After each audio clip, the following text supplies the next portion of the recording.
Sebastian King would become the youngest member of the North Carolina Senate if he wins election next month.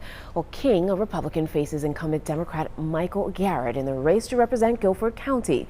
King is the focus of our Commitment 2020 coverage tonight. Bill O'Neill joins us with the story. Sebastian King's one of the few candidates under the age of 30 running for the General Assembly.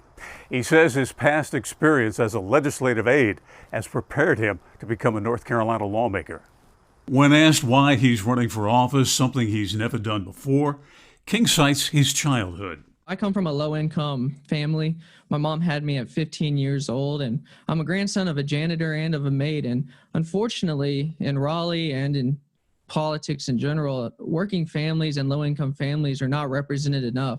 I want to work on their behalf in Raleigh. King says his family relied on Medicaid, but despite that experience, he doesn't favor Medicaid expansion in North Carolina.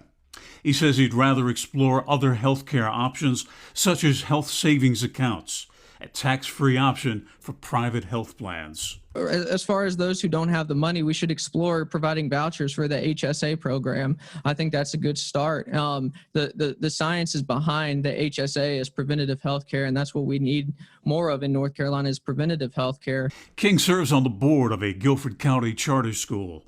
Not surprisingly, he favors school choice. I'm a fan of our charter schools. They are public schools as well. I serve as a board member on Next Generation Academy, where we have 95% of our students are Title I students that are on free and reduced lunch. And I think we should provide every student the opportunity to achieve their fullest potential. And I think the Opportunity Scholarship helps ensure that in North Carolina. Is North Carolina spending enough on education in your mind, or does more need to be done? I would certainly support exploring ways to increase our funding for our schools, and whether that's the state bond that we were having a debate about before this pandemic.